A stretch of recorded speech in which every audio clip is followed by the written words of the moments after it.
Let me make one final plea, Mr. President.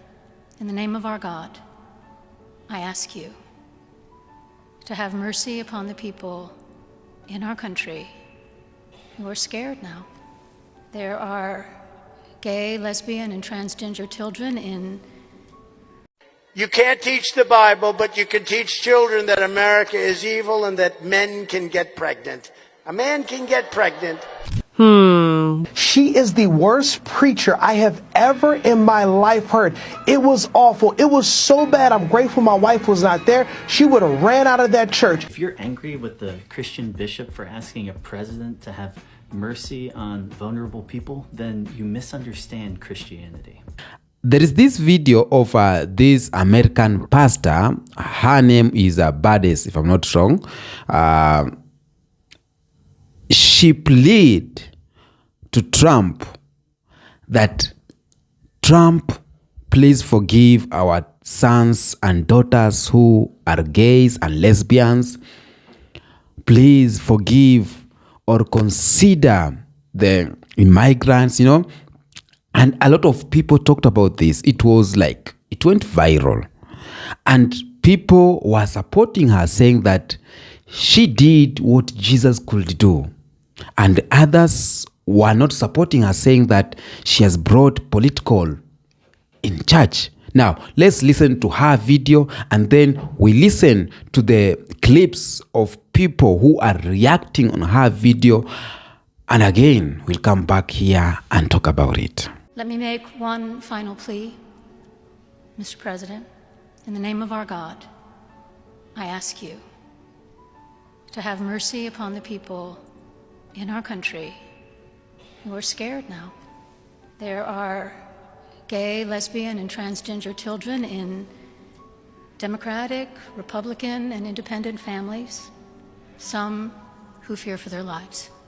And the people who pick our crops and clean our office buildings, who labor in poultry farms and meatpacking plants, who wash the dishes after we eat in restaurants and work the night shifts in hospitals, they may not be citizens or have the proper documentation, but the vast majority of immigrants are not criminals. They pay taxes and are good neighbors. They are faithful members of our churches and mosques, synagogues, wadara, and temples. I ask you to have mercy, Mr. President, on those in our communities whose children fear that their parents will be taken away, and that you help those who are fleeing war zones and persecution in their own lands to find compassion and welcome here. What did you think of the service? What did you think? Did you like it? Did you find it exciting? Not too exciting, was it? I didn't think it was a good service, no. Thank you very much. Thank you, press. Thank you, press. They can do much better.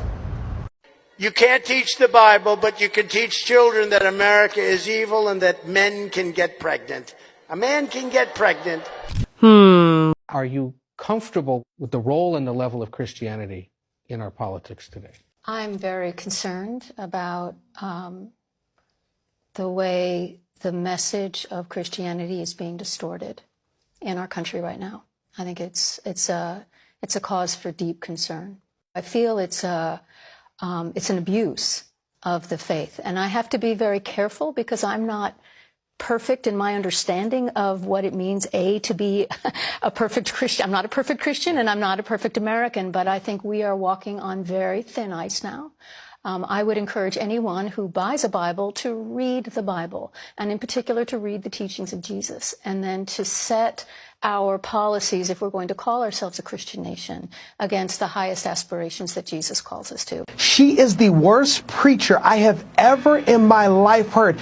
It was awful. It was so bad. I'm grateful my wife was not there. She would have ran out of that church. I could not believe that she would use that moment to speak a demonic message as if she was using the Bible. She used her platform to practice theological malpractice. It was horrible. It was the worst message I've ever been in my life. It was believers. We prayed after. We prayed for our president after that message. I was the last person to leave that building because I was so offended about how she used her platform. If you're angry with the Christian bishop for asking a president to have mercy on vulnerable people, then you misunderstand Christianity. I'm Joel, I'm a pastor, and what Bishop Budde did is exactly what Christians are called to do, to care about the people who are vulnerable and on the fringes of society and don't have the support or the resources that they need. This isn't woke agenda, this is Jesus agenda. And it's the agenda of all major world religions. All Bishop Budde was doing was asking Trump, who says he's a Christian, to show mercy to the very kind of people Jesus calls us to show mercy to. And she did it graciously and respectfully. I'm grateful for her life and her willingness to remind all of us about what it means to be Christian and how we're called to live. Bishop Marion Edgar Budde's brave stance against Trump, asking for mercy upon vulnerable people, reminded me of another great religious figure from Korea who stood up for justice, who stood up for compassion and love. And that is Cardinal Kim Soo-han. In almost a mirror reflection of what Bishop Budde did, in 1971, during a sermon to the nation on Christmas Day that was being broadcast through KBS to the entire country, the Cardinal stood up to President Park. So to explain the context, in 1971, after winning a very close election against Kim Dae-jung and securing the presidency for the third term in a row, Park Chung-hee and his government were feeling threatened that they might not be elected the next time. So they began drawing up plans to expand the power of the president and essentially pave the way for him to become a president forever. This was what led to the October Restoration of 1972, Yushin.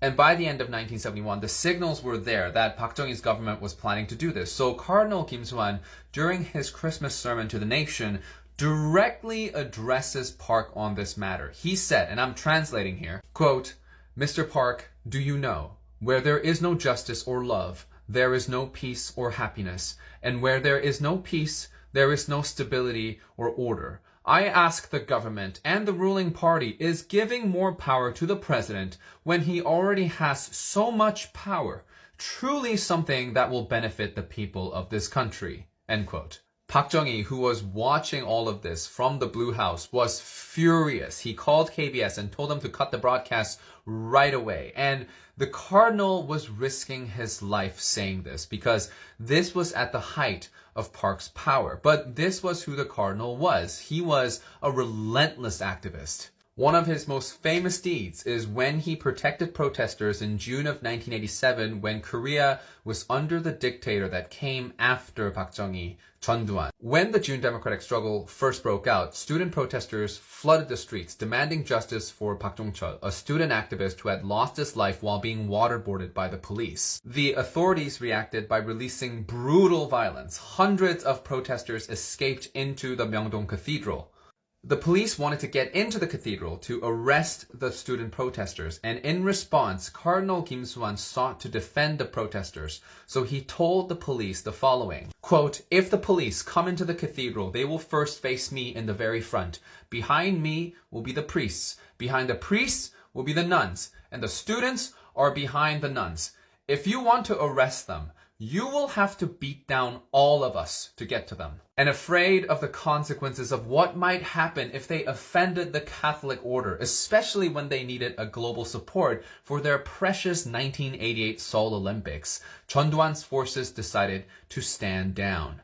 Like that, Cardinal Kim Soo-han was never afraid to stand up for what was right. He, in his own words, believed that those who belong to the Catholic order must be a friend of the oppressed, of the vulnerable, and he said that no matter the sacrifice and persecution, they must walk the path of love given to them by Jesus Christ. He said, quote, "God wishes us to build a country where the people are the true heroes of history, where there is no fear of oppression and violence," end quote. So what Bishop Budde did is exactly the answer to that question, what would Jesus do? And if our past is any indication, she will be remembered in history as the one who stood up to darkness with her light, just like the Cardinal. The challenge that was issued by Episcopal Bishop of Washington, D.C., Mary Edgar Budde, has me questioning a few things, and really about how we frame the discussion of border security and immigration in our country. It's really interesting to me. I just want you to imagine an analogy. Let's say that I met 3 or 4 men in my community, and I felt sorry for them, and I looked like they needed help, and I want to be kind to them, and so I invite them to come stay at my home.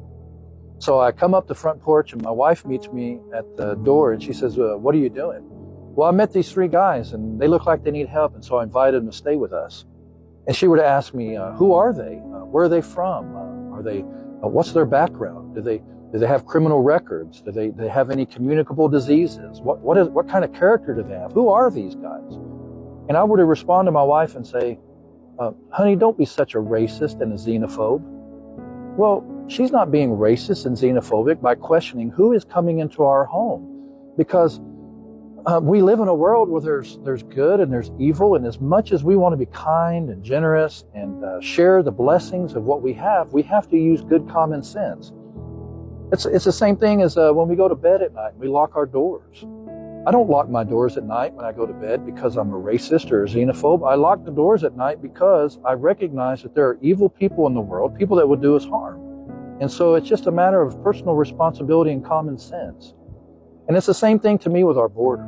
It's the same thing as locking our doors at night. It's the same thing as taking ownership of who is entering for the safety and the security of our own citizens. We would love to share the American dream. We would love to share the blessings of our prosperity with anyone that we're able to do it. But it's not racist and it's not xenophobic to me to say that we need to secure our border and discern who's coming in. No more than it would be racist and xenophobic for us to be careful about who stays at our house. Not only this, but inviting people into my home that I don't know and that don't know the background of, but now they're going to become users of our resources. They're going to start eating our groceries. And again, we'd love to share what we have, but we have to use good judgment. So I think we need to reframe this discussion. It's not xenophobic and it's not racist to want to know who's coming into our country and to make sure that American citizens are safe. Have we not seen people murdered, people lose their lives, property theft, a crime that has taken place because of people that are in our country that shouldn't be here, that didn't enter the proper way? So let's reframe this argument. And I really don't believe that what she was saying, her call to mercy, I really don't think that it was well informed, and I don't really think that it was grounded in reality and common sense.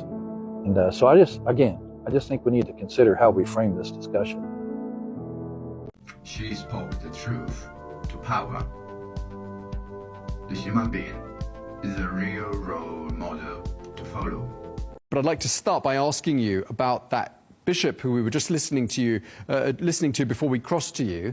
She issued that plea of mercy to President Trump at a church service on Tuesday. Didn't go down very well with the president. Was she wrong to issue that plea of mercy? Well, you know, I know some may call it a plea of mercy, but it's really not a plea of mercy. It's pushing false propaganda and a woke agenda message that the American people rejected. And they rejected it because they reelected Donald Trump as the 47th president of the United States of America. A couple of people have asked me to talk about what I thought about Bishop Marion Budde's sermon at the inaugural prayer service in Washington National Cathedral. Bishop Budde was doing what a lot of preachers have done for thousands of years. She was doing something in the genre of what we call prophetic preaching. And it goes back even into the Old Testament and, of course, in other faith traditions, not just ours. But it goes back to the prophets of the Old Testament, like Amos, Jeremiah, Isaiah. They went around doing prophetic preaching. And what it was they would scold the kings, scold the ruling class, and they would scold the people sometimes. And most of what they were saying was, number one, do not worship false idols, stay faithful to God.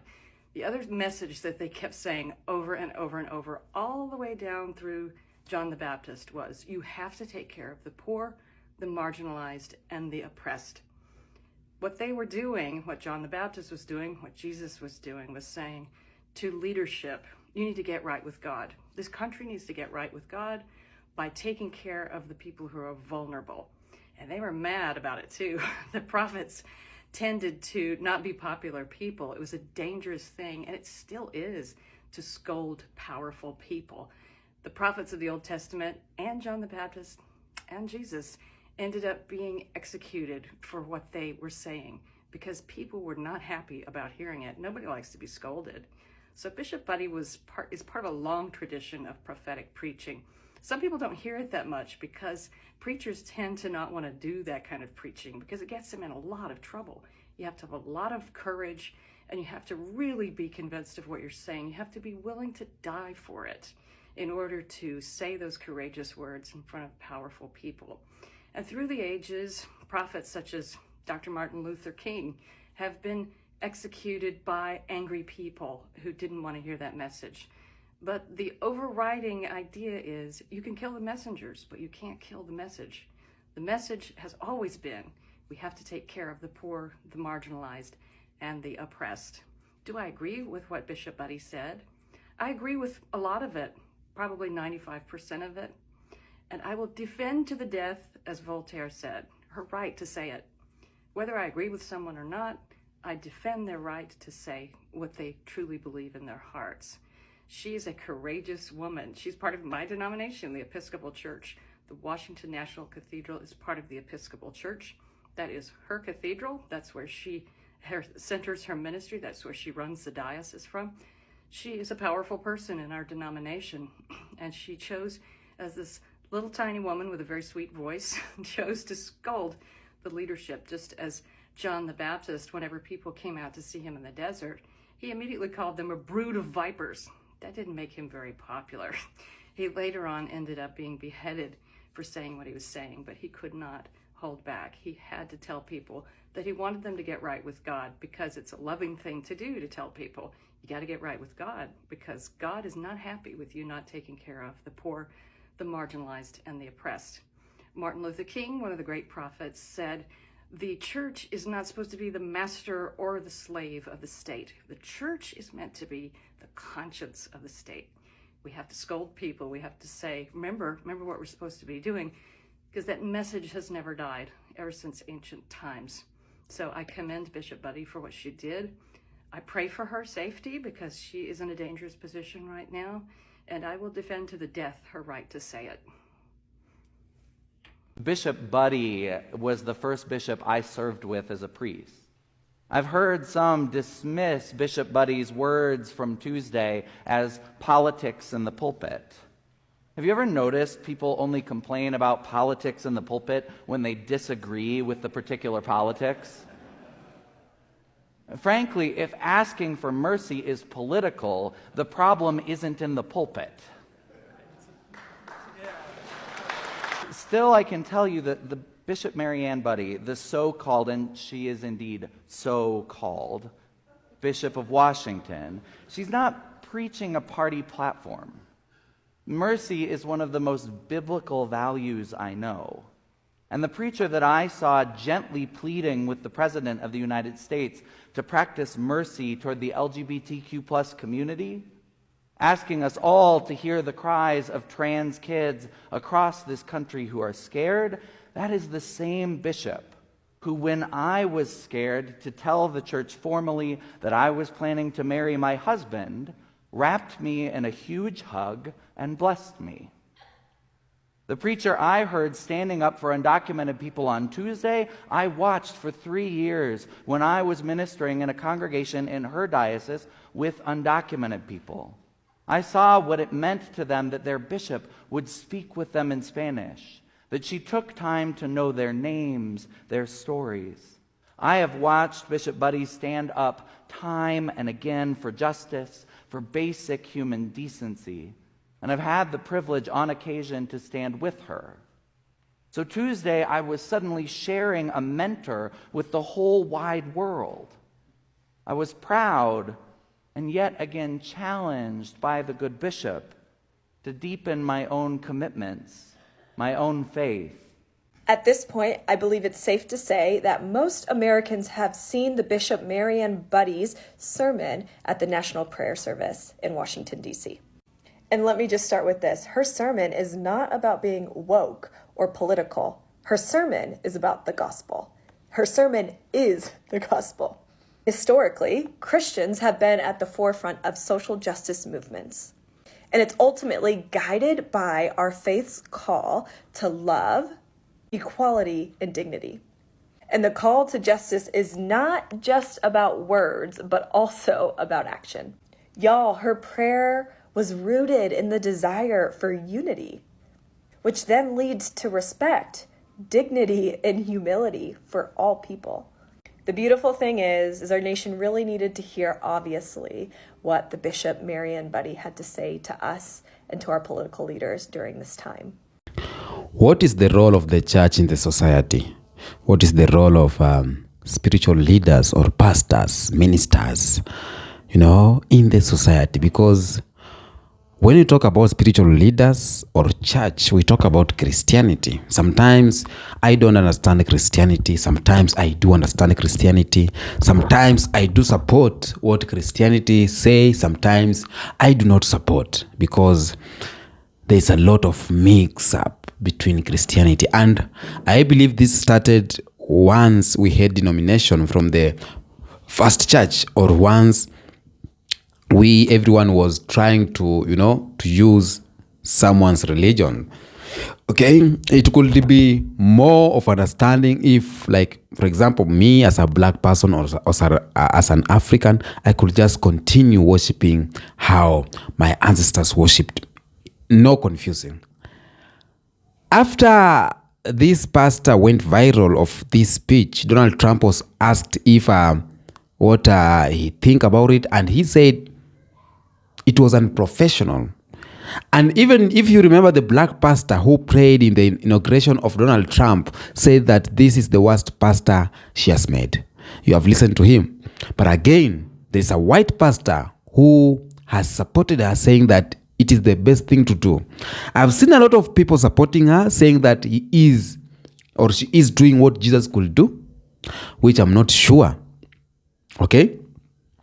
I don't know which Jesus, maybe the white Jesus, because black people does not give a damn shit about LGBTQ.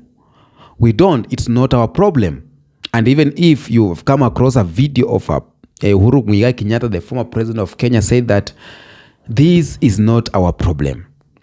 I think this issue, people who are too deep into it, and all of those who are reacting, most of them are white people, because it's affecting them directly. Okay? I know we have a lot of transgender in the community, and I don't judge them, but I don't know if it's the work of the church to support them or to pray for them for change. I don't know.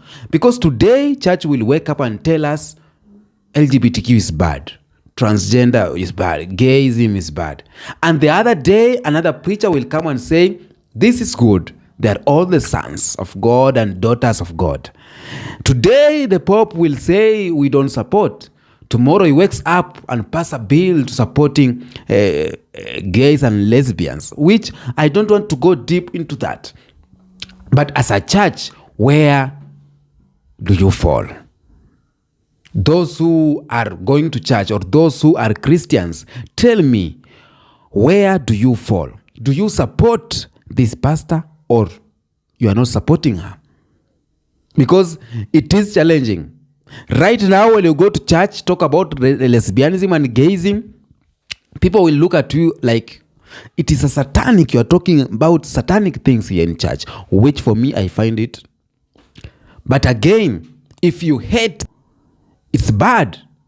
So I tell you, don't hate them. Now, as a Christian, do you have to pray for them to go in the right way? Which is the right way? Being straight? Okay, let me leave that alone. Okay? What is the work of the church in the community? Number one, spiritual guidance. The church provides individuals with spiritual support, offering teachings, sermons, and often rooted in religious doctrine. Okay. Number two, community and social support. Churches often serve as community hubs. They provide spaces for people to gather, form relationships, and support each other in times of need and difficulties, which right now many churches does not do that. Number three is cultural and ethnical influence. Churches shape cultural norms and ethical standards within society. The teachings often address issues like justice, compassion, family, and social responsibility, influencing both individual behavior and public policy. Okay? This is the work of the church. Number 4, education and advocacy. Now, many church has been at the forefront of social movement, advocating for justice, equality, and human rights. Now, pause. When you talk about human rights, immigrants are humans. They need their right. LGBTQ community, they are humans. They need their right. So a church have to talk about it according to that. I don't know. It is really, really confusing. And that's why sometimes I love Muslims. I love Muslims because they have rules to follow. Like just the 10 commandments: do not steal, do not blah, blah, blah, do not that. And that is it.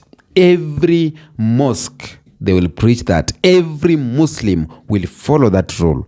But Christianity, each and every pastor, each and every preacher say his own thing. Is either he or she will interpret his own, and the other will interpret otherwise, and the other one will interpret otherwise. So we end up being confused as the people who want to know more about Christianity and religions. And that's why at the end of the day, some of us, we will not join Christianity.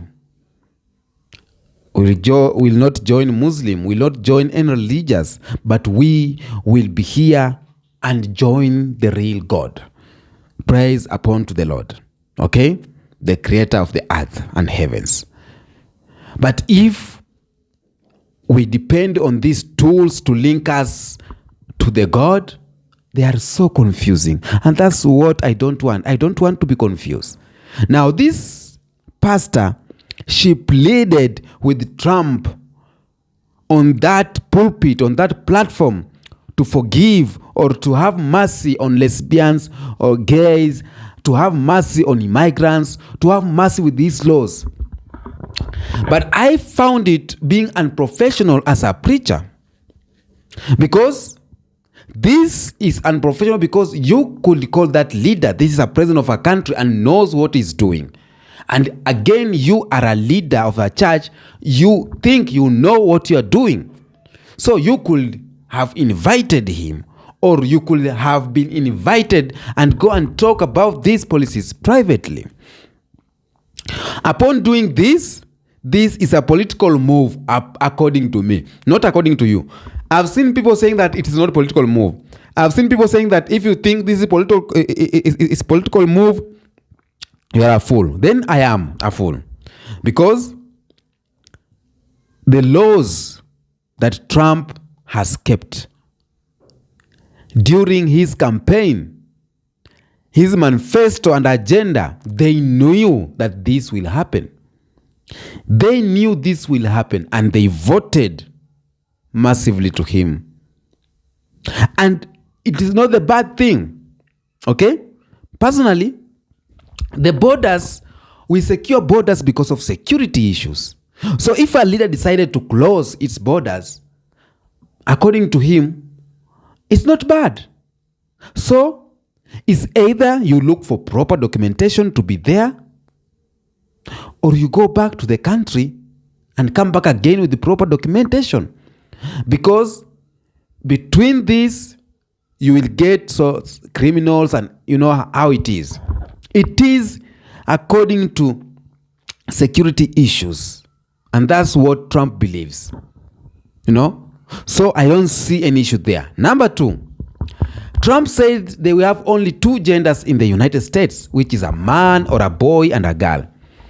And I think it's perfect, because a lot of us supports that. Like for me, I support it. We have only 2 genders, boy and a girl. These other genders, I don't know where it came from, but we had not, it's a Western influence. A Western influence. And some call it satanic, which I'm not sure. You know, even if we talk about the Bible, Sodom and Gomorrah was destroyed because of man and a man relationship, girl and a girl relationship. So if we follow a Bible, it's wrong. But I don't want to follow that. I want to follow the laws of the country. And personally, your personal behavior. For me, my personal behavior is being straight. For you, your personal behavior is not being straight, maybe. So, if the law is against you, you need to squeeze to fit in the law. Now, this pastor going to church in the sermon and talking about this, for me personally, I think was a political move. I'm not sure. I cannot support or deny, but it was a political move according to me, because it gave some people a high-end voice saying that, wow, this is the true pastor. She knows what she's talking about. She's great, blah, blah, blah. But the others were like, yeah, how can you talk like this? How can you support this? How can you deny this? How can you say they are our kids and blah, blah, blah? So, but at the end of the day, personally, I respect whoever you are. I respect your agenda. I respect you, according to me. But according to the society of black people, we have our own flaws as black people. You know, black people, we have our own flaws, man. And our culture does not allow some things to happen. Yeah, according to the culture. Long live the black culture. Long live the African culture. You have shaped the world. We are facing influence from the Western powers, but at least we are trying to shape the world how it's supposed to be. Now, tell me what you think on the comment section about this topic, about the speech of Pastor Budde. She's a buddy, you know, you see. So tell me in the comment section what you think. Until next episode, peace be with you.